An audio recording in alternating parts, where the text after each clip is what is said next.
Operation सिंदूर अभी खत्म नहीं हुआ है। जो कुछ भी हुआ वह सिर्फ एक ट्रेलर मात्र था। अब जब समय आएगा, जब भी सही समय आएगा, तो हम पूरी पिक्चर भी दुनिया को दिखाएंगे। दोस्तों, ऑपरेशन सिंदूर तो स्थगित हो गया है, लेकिन जैसा कि माननीय रक्षा मंत्री श्री राजनाथ सिंह ने कहा कि ऑपरेशन सिंदूर तो एक ट्रेलर था, पिक्चर अभी बाकी है। तो दोस्तों, अपनी कमर की पेटी बांध लीजिए, क्योंकि अब ऑपरेशन सिंदूर का अगला संस्करण ऑपरेशन सिंधु शुरू होने वाला है।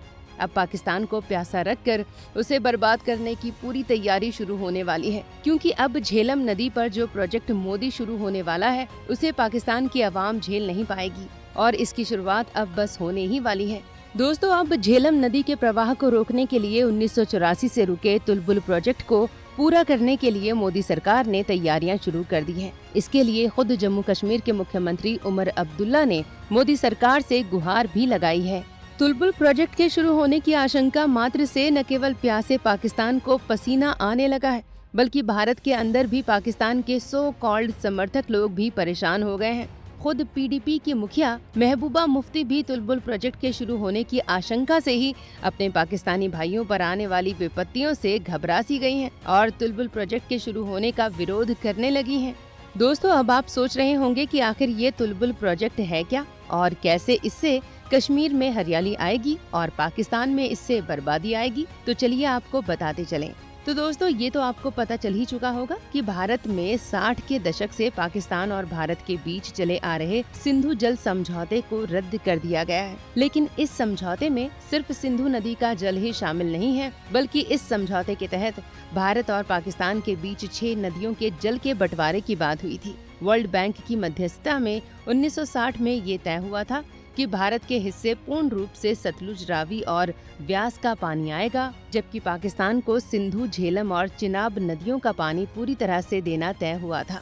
लेकिन पहलगाम घटना के बाद इस संधि को भारत ने अपनी तरफ से प्रभावहीन कर दिया है और पाकिस्तान से मोदी ने साफ साफ कह दिया है कि खून और पानी एक साथ नहीं बह सकते। भारत का मत एकदम स्पष्ट है। टेरर और टॉक एक साथ नहीं हो सकते।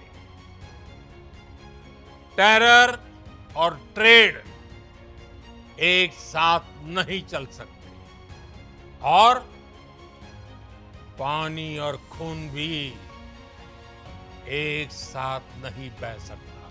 दोस्तों, मोदी ने इस सिंधु जल समझौते की संधि को पहलगाम के बाद ही रद्द कर दिया था। लेकिन 6 मई की रात और 7 मई की सुबह जब भारत ने ऑपरेशन सिंदूर शुरू किया और इसके बाद भारत ने पाकिस्तान के 9 आतंकी ठिकानों और 11 एयर बेसिस को नेस्तनाबूद कर दिया, तब भारत ने अचानक ही पाकिस्तान के गिड़गिड़ाने के बाद कुछ समय के लिए ऑपरेशन सिंदूर को तब तक के लिए स्थगित कर दिया जब तक पाकिस्तान कोई नापाक हरकत नहीं करता। लेकिन दोस्तों, ऑपरेशन सिंदूर के स्थगन के बाद भी भारत ने सिंधु नदी जल समझौते को फिर से बहाल नहीं किया, क्योंकि भारत जानता है कि सिंधु, झेलम और चिनाब के पानी के बल पर ही पाकिस्तान के लोग न केवल अपनी प्यास बुझाते हैं, बल्कि इन्हीं नदियों के पानी से अनाज भी उगाते हैं। वैसे पाकिस्तान ने ऑपरेशन सिंदूर के वक्त ही भारत के सामने गिड़गिड़ाते हुए सिंधु जल समझौते को वापस बहाल करने की गुहार लगाई थी, लेकिन मोदी ने अपने कड़े रुख को बरकरार रखते हुए इस समझौते को वापस बहाल नहीं किया और साफ साफ कह दिया कि जब तक पाकिस्तान से आखिरी आतंकवादी खत्म नहीं हो जाता, तब तक इस समझौते पर भारत कोई बात नहीं करेगा। अब जैसे ही प्रधानमंत्री मोदी के इस कड़े रुख को जम्मू कश्मीर के मुख्यमंत्री उमर अब्दुल्ला ने देखा, वैसे ही उन्होंने मोदी सरकार से गुहार लगा दी कि वे तुलबुल परियोजना को एक बार फिर से शुरू करें। दोस्तों, तुलबुल परियोजना झेलम नदी पर 1984 में शुरू हुई थी। झेलम नदी के वुलर झील पर बनाई जा रही ये परियोजना 1987 में पाकिस्तान के विरोध के बाद राजीव गांधी सरकार ने रोक दी थी। पाकिस्तान ने उस वक्त की राजीव गांधी सरकार पर इस बात का दबाव बनाया था कि ये परियोजना सिंधु जल समझौते के खिलाफ है और अगर भारत ने झेलम पर तुलबुल प्रोजेक्ट बनाया तो पाकिस्तान अंतर्राष्ट्रीय कोर्ट में चला जाएगा। फिर क्या था, शाहबानो केस पर झुक जाने वाली राजीव गांधी सरकार पाकिस्तान के दबाव में आ गई और कश्मीर को हरियाली देने वाली ये परियोजना रोक दी गई। दोस्तों, अगर ये परियोजना उस वक्त पूरी कर ली जाती तो इससे झेलम के पानी को कश्मीर की सिंचाई के लिए काम में लाया जाता और इससे कश्मीर फिर से स्वर्ग बन जाता और वहाँ के लोगों को सिंचाई के लिए पानी की दिक्कत नहीं होती। दोस्तों, अगर ये परियोजना उसी वक्त पूरी हो जाती तो उस वक्त से ही पाकिस्तान की बर्बादी की दास्तान शुरू हो जाती, क्योंकि इससे झेलम नदी के पानी को पाकिस्तान में कभी भी जाने से रोका जा सकता था। लेकिन उस वक्त की भारत सरकार ने पाकिस्तान के दबाव में ऐसा फैसला ले लिया, जिसका परिणाम ये हुआ कि पाकिस्तान की सरकार ने झेलम के पानी से जो अनाज उगाया उसे ही आज के पाकिस्तानी आतंकी भी खाते हैं और भारत की बर्बादी का सपना देखते हैं।